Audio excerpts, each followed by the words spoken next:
आशीष पाठक स्वागत करता हूं आपको अपने चैनल में। इसका नाम है जीएस टेक वाले और इस चैनल में मैं बताने वाला हूं आज के इस वीडियो में उन छात्रों के लिए कुछ महत्वपूर्ण टिप्स जो सप्लीमेंट्री या रुक जाना नहीं के एग्जाम्स देंगे और जिनकी 12th में सप्लीमेंट्री आई है। तो उन छात्रों के लिए वीडियो होने वाला है बहुत खास, और वीडियो को देखिएगा एंड तक क्योंकि यहाँ मिलता है आपको बहुत इंपॉर्टेंट इन्फॉर्मेशन। तो शुरू करते हैं आज का वीडियो बिना किसी बकवास के।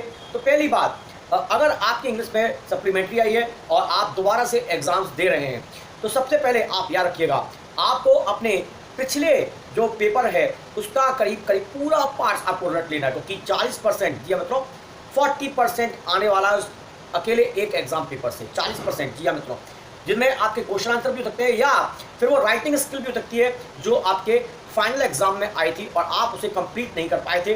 तो सबसे पहले सप्लीमेंट्री के छात्रों को उस जो पेपर के अंदर जो फेल हो गए थे या जो पेपर वो ढंग से नहीं कर पाए थे उस पेपर को अच्छे से पढ़ना है और ऑब्जर्व करना है कि उनसे गलती कहाँ हुई है। वैसे इस एग्जाम में से भी 40% आने की संभावना है, तो सबसे पहले उस पेपर को पढ़ लीजिएगा। अब मैं आपको बताता हूँ टिप्स नंबर 2 जो है पैसेज को सॉल्व करने की। मित्रों पैसेज बहुत इंपॉर्टेंट टास्क हो सकता है तुम्हारे एग्जाम्स के लिए। तो आज मैं आपको बताने वाला हूँ पैसेज को कुछ सॉल्व करने की कुछ महत्वपूर्ण ट्रिक्स जो आपके एग्जाम्स में बहुत हो सकती है इंपॉर्टेंट। तो सबसे पहले जैसे ही आप पेज खोलेंगे पेपर का पहला ही क्वेश्चन जो होता है वो पैसेज का होता है और उसमें होते हैं टोटल 10 क्वेश्चन। तो सबसे पहले करना क्या है, टाइम बचाना है पहले मित्रों।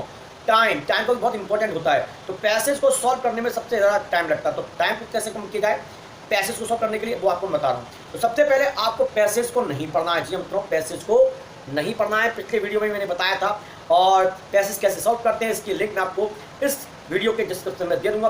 फिर भी आपको मैं कुछ इंपॉर्टेंट जानकारी तो दे ही देता हूँ। तो पैसेज के अंदर आपको पहले पैसेज नहीं पढ़ना है, पैसेज के क्वेश्चंस को पढ़ना है, क्योंकि आपको आंसर पैसेज का नहीं पैसेज के क्वेश्चंस का देना है। और क्वेश्चंस के अंदर भी ये 3 क्वेश्चन आपको नहीं छांटने हैं जो आपको पैसेज में नहीं मिलेंगे। पहला क्वेश्चन जो है नाउन और वर्ब फॉर्म, अगर क्वेश्चन नाउन या वर्ब फॉर्म से आता है तो आपको पैसेज के अंदर नाउन फॉर्म और वर्ब फॉर्म नहीं छांटना है, क्योंकि नाउन और वर्ब फॉर्म आपके पैसेज में नहीं मिलती है। दूसरा क्वेश्चन जो आपके इस पैसेज में नहीं मिलेगा वो है एंटोनियम और सिनोनियम वर्ड्स, जो आपके पैसेज में नहीं मिलेंगे, और जो सिमिलर और अपोजिट वर्ड्स होते हैं वो भी आपके पैसेज में आपको नहीं मिलेंगे। तीसरा क्वेश्चन जो आपके इस पैसेज में नहीं मिलेगा वो है एडवर्ब और एडजेक्टिव फॉर्म्स वाले क्वेश्चन। तो ये बेसिकली 3 क्वेश्चन जो है वो आपको पैसेज में नहीं छांटना है, क्योंकि आपके आंसर इसमें नहीं मिलेंगे।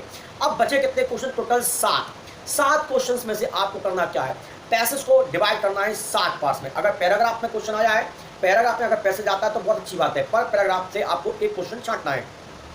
देखिए ज़्यादा जल्दी हो सकता है कि पहले क्वेश्चन का आंसर पहले पैराग्राफ में और दूसरे का आंसर दूसरे पैराग्राफ में और तीसरे का आंसर तीसरे पैराग्राफ में, और ज़्यादा कोई बेसिक अंतर नहीं आएगा। तो पैसेज आप इस प्रकार से छांट लेंगे।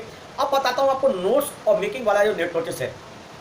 क्वेश्चन नंबर 2 आपको मिलेगा मेकिंग नोट्स और समरी, मेकिंग नोट्स और समरी। तो इसको आपको सॉल्व करने का तरीका क्या है, सबसे पहले आपको पैसेज को नहीं पढ़ना है, मैंने पहले ही बता दिया पैसेज को नहीं पढ़ना है। पैसेज के अंदर आपको करना क्या है कि सबसे पहले पैसेज को पैराग्राफ में डिवाइड कर दीजिए, नोट्स आपको छांटने। अगर पैराग्राफ में डिवाइड है तो बहुत अच्छी बात है। तो ऊपर लिखा आता है क्वेश्चन मेकिंग नोट्स और समरी, तो इसका भी डिस्कशन मैंने डाल दिया है इस वीडियो के एंड में, आप इसे और डिटेल में देख लीजिएगा। फिर भी मैं आपको थोड़ी सी जानकारी दे देता हूँ कि नोट्स बनाने के लिए आपको पैसेज के कुछ महत्वपूर्ण लाइनों को लेना है और उन्हें नोट नंबर 1, नोट नंबर 2 और नोट नंबर 3 करके लिखना है। सीधी सी बात, ज़्यादा नहीं सोचना है। अब इंपॉर्टेंट लाइन क्या होती हैं जिनके आगे कॉमा इन्वर्टेड कॉमा लगाओ। देखो हमें नहीं आती बिल्कुल इंग्लिश, हम इंग्लिश में बिल्कुल 0, और नोट छांटना हमको नहीं आते। तो नोट छांटने के सबसे पहले क्या करेंगे, आपको पैसेज के अंदर जो महत्वपूर्ण लाइन आप पढ़ें, थोड़ा लगे आपको महत्वपूर्ण है तो उसको छांटिए और note number 1, note number 2, note number 3 करके लिख दीजिए। बिल्कुल कोई टेंशन वाली बात नहीं है और कोई ज़्यादा उसमें दिखावा करने की जरूरत नहीं है।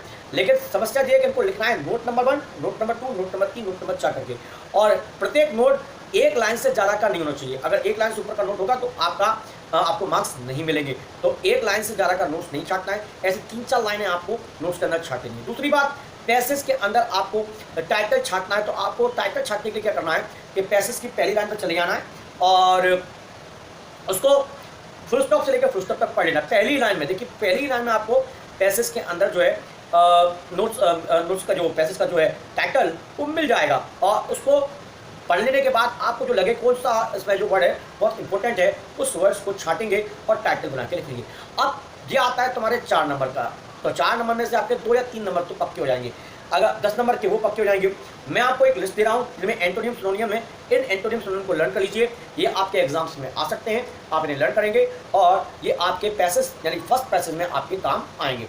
तो ये रही लिस्ट एंटोनिम सिनोनियम की, इसे नोट कर लीजिएगा।